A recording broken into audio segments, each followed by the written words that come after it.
हाँ, तो हमें पढ़ना है मोशन के बारे में। तो मोशन में सबसे पहले हम लोग देखेंगे इंट्रोडक्शन के बारे में। इंट्रोडक्शन, कोई भी चैप्टर का इंट्रोडक्शन आपका बहुत ही इंपॉर्टेंट होता है, बहुत ज़्यादा इंपॉर्टेंट होता है। क्यों? क्योंकि पूरे चैप्टर का फ़ील आपको इंट्रोडक्शन से ही मिलता है। तो हम लोग आज के जो इस सेशन में है, मोशन का आगे का इंट्रोडक्शन देखेंगे। उसके बाद हम लोग फिर वेलोसिटी के बारे में पढ़ेंगे, टाइप्स ऑफ मोशन पढ़ेंगे, सब देखेंगे। अभी बस इंट्रोडक्शन में हम लोग देख लेते हैं आखिर चैप्टर है कैसा, ठीक है। तो बिना टाइम जाया करते हुए हम लोग स्टार्ट करते हैं। सबसे पहले मोशन है, तो मोशन को समझो, मोशन होता क्या। मोशन को समझने के लिए आपको समझना पड़ेगा उससे पहले रेस्ट को। तो रेस्ट को समझते हैं हम लोग। रेस्ट, रेस्ट हालांकि नाम से ही आप लोग को समझ आ जाना चाहिए। रेस्ट का हिंदी क्या होता है? रुका हुआ। रुका हुआ मतलब किसी कोई चीज़ जो रुके रहे। तो ये तो आपका हुआ लेमैन लैंग्वेज में। अगर इसको आप टेक्निकल टर्म में समझना चाहते हो तो टेक्निकल टर्म में इसको हम लोग कैसे समझ सकते हैं वो देखो। कोई ऑब्जेक्ट मान लो रुका हुआ है, जैसे आप, मैं एग्जांपल से समझाता हूँ। जैसे आप ये वीडियो देख रहे हो, तो ये वीडियो आप मान लो 0 मिनट से स्टार्ट किया हो, पूरा वीडियो देखोगे तो आप 6 मिनट का या 10 मिनट का, जितना भी मिनट का ये वीडियो होगा उतना मिनट आप देखोगे इस वीडियो को।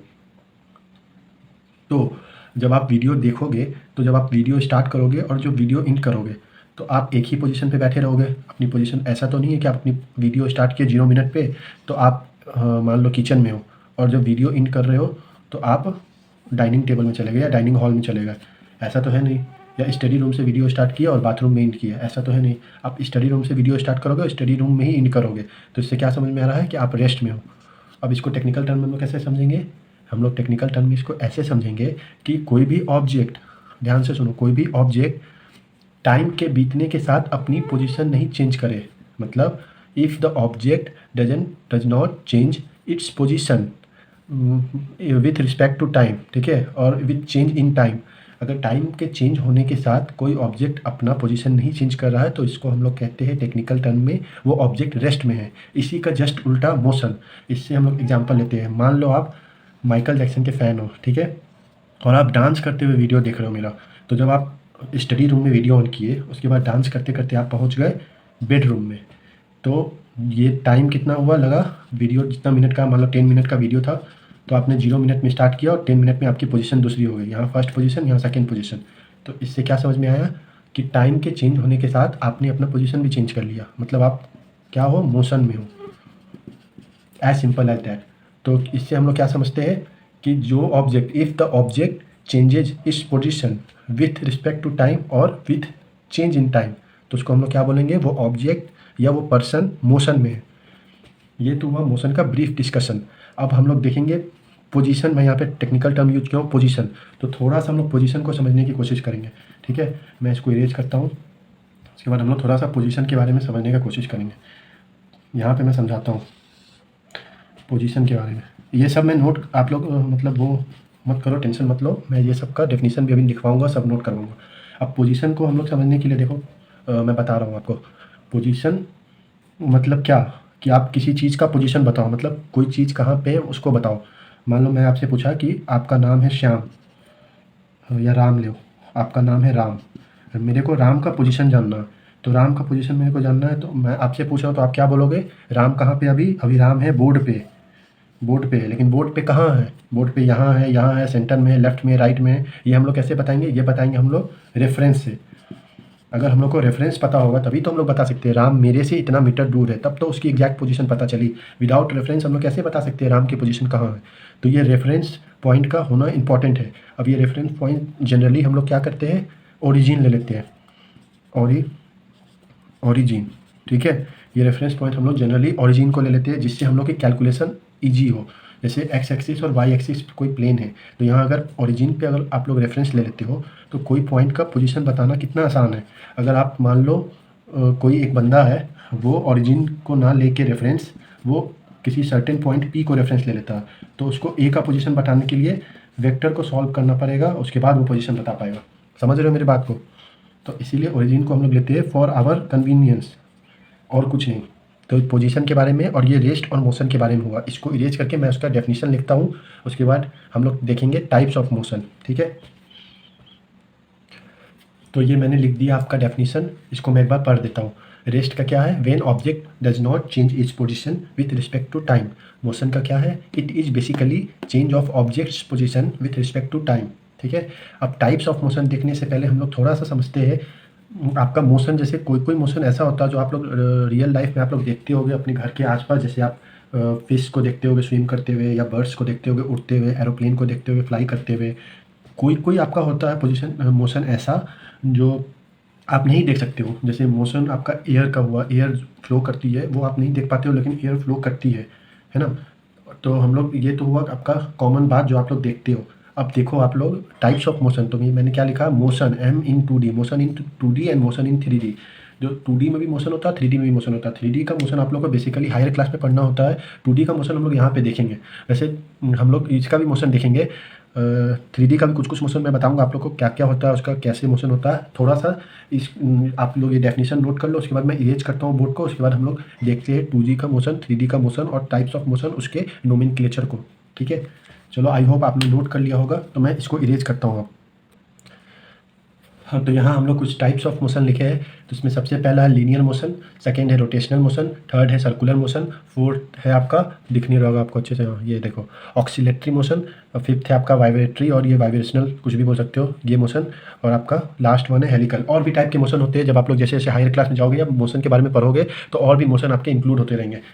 तो सबसे पहले वन बाय वन समझते हैं। अभी हम लोग को बेसिकली लीनियर मोशन, या इसको रेक्टिलिनियर मोशन, या straight line motion, in straight line भी बोलते हैं। ये 3 मोशन है, इसके नाम है। हम लोग को 9th में ये पढ़ना है, और सर्कुलर मोशन के बारे में पढ़ना है लास्ट में। और कुछ अलग टाइप के होते हैं, वो टाइप नहीं कहेंगे उसको हम लोग, बेसिकली क्या कहेंगे, मोशन का टाइप नहीं, आप उसको बोल सकते हैं मोशन का पार्ट। जैसे आपका ये हुआ uniform motion, non uniform motion. तो इसके नेक्स्ट वीडियो हम लोग की उसी पे होगी, uniform motion and non uniform motion पे। और भी होता है रिलेटिव मोशन आपका होता है। इसको रिलेटिव मोशन भी आप लोग को 11th में पढ़ना है, लेकिन मैं इस पूरे को समझाने के बाद, पूरे मोशन को एक ओवरव्यू देने के बाद, मैं रिलेटिव मोशन का एग्जैक्ट थीम बता दूंगा आप लोग को। पूरी डेरिवेशन तो मैं करवाऊंगा नहीं यहाँ पे, आप लोग को 11th में वो पूरा डेरिवेशन पढ़ना है। अभी समझ से परे है आप लोग के। अभी मैं आपको थीम बताऊंगा रिलेटिव मोशन आखिर कहते किसको है। तो बिना टाइम गवाए चलो ये समझते हैं लीनियर मोशन। लीनियर मोशन क्या होता है, सिंपल, आप लोग नाम से ही समझ रहे हो, मोशन इन स्ट्रेट लाइन। मतलब कोई भी ऑब्जेक्ट एकदम सीधी मूव करेगी तो उसको लीनियर मोशन बोलते हैं। अगर ऑब्जेक्ट जरूरी नहीं है ऐसे मूव करे, अगर ऊपर से नीचे आ रही है, कोई फ्री फॉल ऑब्जेक्ट है, तो वो भी लीनियर मोशन के अंदर ही आएगी। अब इस रोटेशनल से पहले सर्कुलर समझो। सर्कुलर मोशन क्या होता है, कोई भी ऑब्जेक्ट एक क्लोज पाथ में ये रिवॉल्व करे, रोटेट नहीं रिवॉल्व। रोटेट और रिवॉल्व में क्या अंतर है, आप लोग ये इजीली समझ सकते हो अर्थ के एग्जांपल से। अर्थ रोटेट भी करता है और रिवॉल्व भी। रोटेट मतलब क्या, किसी एक्सिस के अबाउट रोटेशन, ठीक है। रिवॉल्यूशन मतलब क्या, सेंटर के अबाउट रिवॉल्यूशन। जैसे ये हुआ रिवॉल्यूशन या सर्कुलर मोशन, ये सेंटर है, इसके अबाउट कोई ऑब्जेक्ट मूव कर रहा है, सेंट्रीफ्यूगल फोर्स इस पर लग रहा है उसके कारण, ठीक है। आप लोग जैसे एक धागे में एक स्टोन को बांधो और उसको गोल गोल नचाओ, तो वो क्या होगा, सर्कुलर मोशन होगा। क्योंकि आप लोग जिस धागे से बांधे हुए हो उस धागे के अबाउट वो गोल गोल नाचेगा ऐसे, ठीक है। तो सर्कुलर मोशन। रोटेशनल मोशन क्या होगा, रोटेशनल मोशन देखने के लिए आप लोग को एक बॉल लो, या कोई आप फुटबॉल लो, और उसको ज़मीन पे ऐसे रोल कराओ, तो वो कैसे रोल होगा, वो कुछ इस तरह से रोल होगा। जैसे ये बॉल है आपका, तो ये ऐसे रोल होगा आगे की तरफ, आगे की तरफ, ठीक है, ऐसे रोल होगा। मतलब वो रोटेट कर रहा है किसी सेंटर ऑफ, ये सेंटर एक्सिस है, एक्सिस से ऐसे, इस एक्सिस के अबाउट ऐसे ऐसे रोटेट कर रहा है, समझे। तो ये रोटेशनल और सर्कुलर में थोड़ा सा डिफरेंस है। अब हम लोग समझते हैं वाइब्रेशनल मोशन या वाइब्रेटरी मोशन।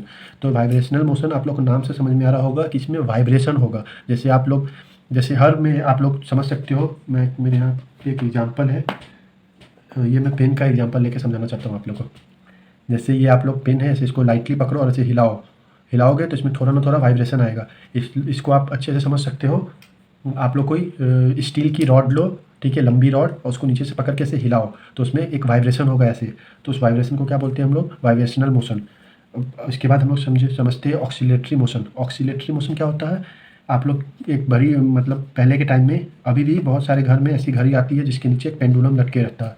वो क्या होता है, टू एंड फ्लो मोशन करता है। इस साइड जाएगा, फिर इस साइड जाएगा, वापस आएगा इस साइड, फिर इस साइड, इस साइड, ठीक है। इसको बोलते हैं टू एंड फ्लो मोशन। ये मोशन कैसा है, ये आपका है, इसको हम लोग और क्या बोल सकते हैं, टू एंड फ्लो मोशन। मतलब इसका टाइम पीरियड इसमें होगा, और ये मतलब इक्विवेलेंट टाइम पीरियड वाला मोशन है। इसमें टाइम पीरियड इसमें आप लोग कैलकुलेट करोगे इसके साथ। और आप लोग इसमें यूनिफॉर्म मोशन भी देख सकते हो कि यूनिफॉर्म है या नॉन यूनिफॉर्म है। और भी आप इसमें हायर क्लास में आप जाओगे तो SHM मोशन भी देख सकते हो। हार्मोनिक मोशन क्या होता है, सिंपल हार्मोनिक, ठीक है। ये सब आगे हायर क्लास में आप लोग ऑक्सीलेटरी मोशन के ऊपर बहुत अच्छे से पढ़ाई करते हो। एक अलग से चैप्टर ही 11th में SHM करके उसमें आप लोग समझते हो। अब हेलिकल मोशन देखो, हेलिकल मोशन आप लोग को बेसिकली 12th में देखने को मिलता है, magnetic effect of electric current chapter है उसमें। ये मोशन कुछ आपका इस टाइप से होता है, ये आपका मोशन जैसे आप लोग इस टाइप का मोशन होता है, ऐसे हेलिकल पाथ इसको बोलते हैं। मतलब ये घूमेगा भी और आगे भी बढ़ेगा, ऐसे ऐसे घूमेगा भी और आगे भी आएगा, ठीक है, इसको बोलते हैं हेलिकल मोशन।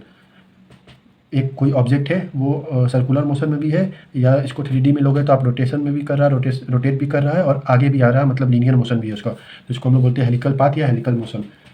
तो इतने टाइप के मोशन है, और भी बहुत टाइप के मोशन होते हैं, वो आप लोग आगे आओगे तो उसमें आप लोग समझोगे। जैसे वेव का मोशन भी देखोगे आप लोग, साइनसोइडल मोशन होता है वेव का, और भी बहुत प्रकार के वेव्स होते हैं जिनका अलग अलग मोशन है। तो ये सब आप लोग हायर क्लास में होगे तो बहुत अच्छे से डिटेल में पढ़ोगे। अभी मैं बेसिकली आप लोग को थीम दे रहा हूँ।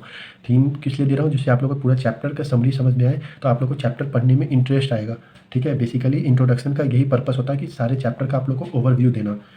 अब ये तो हो गया मोशन के बारे में, मैं इसको जल्दी से रीच करता हूँ, आप लोग को फिर बताऊंगा कुछ इंटरेस्टिंग फैक्ट, और इंटरेस्टिंग फैक्ट से रिलेटेड रिलेटिव मोशन को थोड़ा सा एक्सप्लेन करूँगा, ठीक है। चलो मिलते हैं इसको इरेज करने के बाद। रिलेटिव मोशन क्या होता है, इसको पहले मैं समझाता हूँ, फिर इसका डेफिनेशन लिखवा दूंगा। तो रिलेटिव मोशन होता है बेसिकली आपका, जैसे मैं एग्जांपल दूँ आपको ट्रेन और प्लेटफॉर्म का, क्योंकि आप लोग सभी लोग ट्रेन पे चढ़े होंगे। हाँ, अभी नहीं चढ़े होगे क्योंकि अभी लॉकडाउन है बहुत दिनों से इंडिया में, लेकिन कभी ना कभी तो चढ़े ही होगे यार। तो ये है ट्रेन, ठीक है। और मैं यहाँ ले लेता हूँ आपका प्लेटफॉर्म जिसमें एक व्यक्ति खड़ा है, व्यक्ति खड़ा है प्लेटफॉर्म पे आपका। तो ये प्लेटफॉर्म पे खड़ा है और ये ट्रेन मूव कर रही है इस साइड, ठीक है।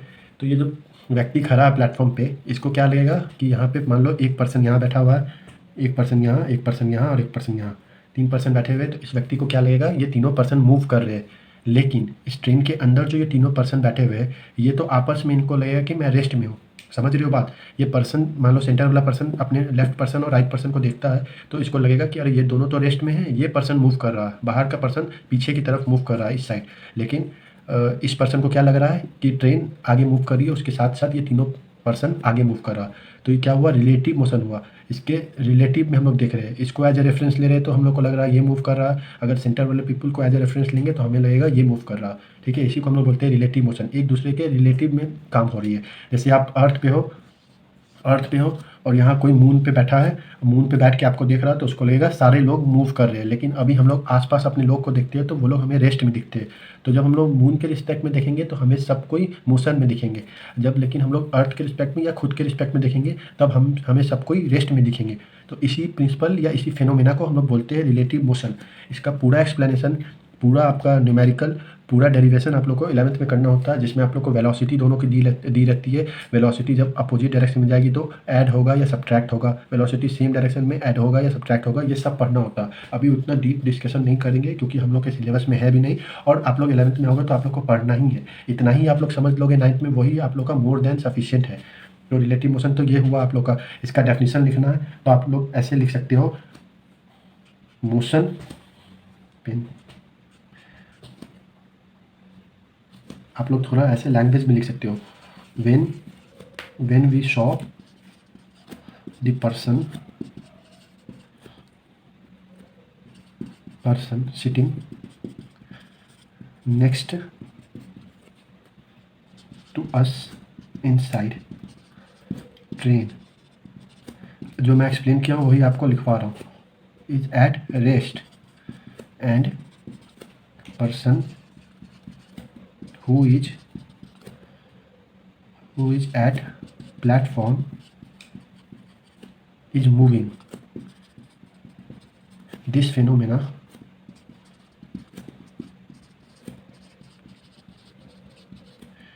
is called, ये रिलेटिव मोशन यहाँ आप लोग का लिखा हुआ, ठीक है, स्पेस नहीं है इसलिए मैं लिख नहीं रहा हूँ।